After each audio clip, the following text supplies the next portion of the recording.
Hello, today we are talking about Bollinger Bands, which are arguably one of the more common technical analysis tools that many traders will use. Before you is a pretty typical looking Bollinger Band. There's a moving average, and then there's an upper Bollinger, and then there's a lower Bollinger, excuse me. Typically, traders will set the middle to a 20 period moving average, and then the upper to 2 standard deviations, and the lower to 2 standard deviations. But that upper and lower can be anything, and they don't even have to be equal. You could have a 2 standard deviation for an upper and maybe a 1 for the lower. It just really kind of depends on what you're studying, trying to understand. But before we talk a little bit more about the shape of Bollinger Bands and so forth, let's just take a kind of a quick look at the math behind it, if you will. So this is your traditional bell curve, and essentially, if you take a data set, in theory, all of those data points are going to fall under this bell curve. I guess they always are, but in theory, they're going to take this type of a shape, and that's a bell curve. So this is the actual value of the data of the one of the points within that data set, and then this is the frequency of how many times that point happens. So let's just take the case of a moving average, and we're looking at 50 data points, and maybe the average is 50. We'll just keep using the number 50, right? So let's just say it's 50. So there's in this instance, maybe there's however many. Let's just call this 4 because there's 4 dashes. There's four uh, There's 4 closes that happen to have a value of 50. And then maybe we start to move out and there's 3 closes that had a value of 40 and so forth.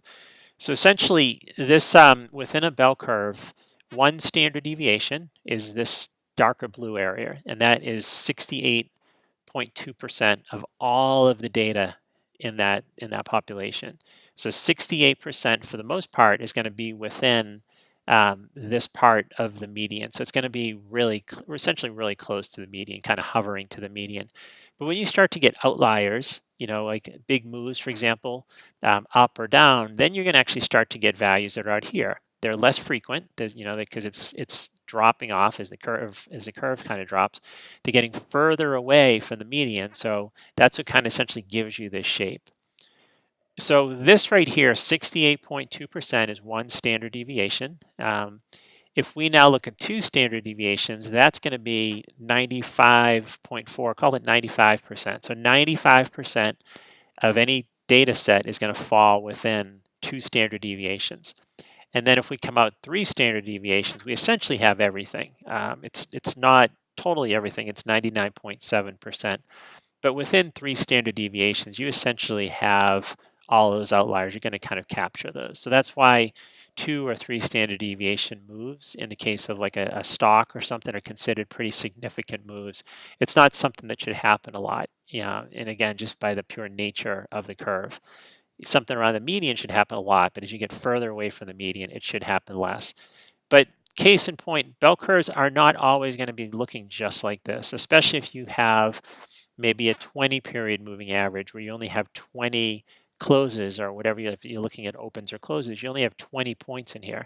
If you start getting greater and greater, maybe you're talking a few hundred, then you're going to start to get a more evenly distributed curve. But the less of your samples, so the shorter the moving average, you could get a far crazy looking curve. It could, it does not have to look like this. So I don't want you to think that this always has to look like that. It's really kind of a function of how much what the moving average is, essentially, how great the moving average is. So now let's get away from the math, because math can be boring after a while. And let's just take a look at a practical example of how to use a Bollinger Band. And let's kind of understand, too, what's going on. So if we look right here, so see these bands, they're fairly tight compared to here. So what's happening is notice how everything's kind of hovering, and all the prices essentially hovering around this moving average. So if we came back to here, price is essentially staying within like 1 standard deviation. And that's what's causing these bands. So a standard deviation is getting tighter and tighter and tighter. That's what's causing these bands to essentially get narrow. One thing about Bollinger Bands, though, is when you get narrowing of a band, it indicates something big's going to happen. Almost think of it, if I can come up with an analogy, is you put something in like a box and you compress it and compress it and compress it. It wants to essentially break out. you don't know which direction it's going to break, but when you start to kind of force something, limit its movement, essentially it's going to want to break out. And that's essentially what's happening with Bollinger Bands when they narrow. In this example, the bands, Apple happened to pop higher. And you can see this is actually a 3 standard deviation move. So you can see where price took out the 3 on a closing basis. It's pretty impressive. It's pretty powerful. Took out a 3 standard deviation move and keeps going higher. So just because you come up to a big move like that doesn't mean it's going to come right back down. And that's one pitfall that many traders fall into, thinking that, hey, it just took out an upper Bollinger Band. I'm going to short the stock. Careful doing that, because you can see that would have caused a lot of pain. But so what happens now is, now that we're getting really far from the median, see how back here we were hovering around the median? Here we're way above it. And now the median, or the moving average, has to start to crank higher just to try, essentially almost to stay up with price, if you will. So what's happening is these bands are getting wider, excuse me. They're getting wider because the distribution's getting greater. And the other thing to notice is, see how this band turns down and this band turns up? So that's an indication that the standard deviations are really kind of growing. This is a very powerful move. But now let's come back over here. And again, there was towards the end of this chart, there's a move to the downside. And once again, we see this band go up, this band go down. But notice over in this section, notice how this band starts to turn down, and this band's still turning down.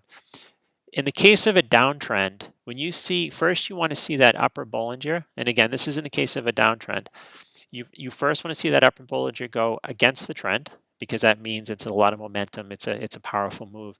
But once you start to see that upper Bollinger start to come with the trend, that's telling you that momentum is kind of shifting. Things are, standard deviations getting tighter, and you can see we're starting to come back closer to the moving average. And the contrary, or same inverse, I guess you can say, would be true if we were in a big uptrend. So let's see if we can see one here.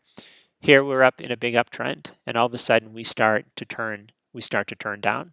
So we're kind of going against, or I guess I should, actually that's not the best example, but essentially if price was breaking out to the upside, we would essentially see the lower Bollinger start to turn up and go with the trend. Whereas in this example, we're saying when price is breaking down to the downside, first we want to see the upper go one direction and then start to go with the trend. So that's an indication as well that this move is starting to lose momentum and we're starting to come back to a moving average. So Bollinger Bands are essentially a probabilistic, if that's a word, way of looking at price. They're very powerful, but you also have to be very careful. And I just want to reiterate this one point. Just because you had a big 3 standard deviation move here does not mean price has to immediately come back to a moving average. It doesn't whatsoever. So just be careful with stuff like that. But Bollinger Bands, again, if you add it to your arsenal, they can be very powerful tools, very informative. So with that, happy trading, and we'll chat with you soon. Thank you.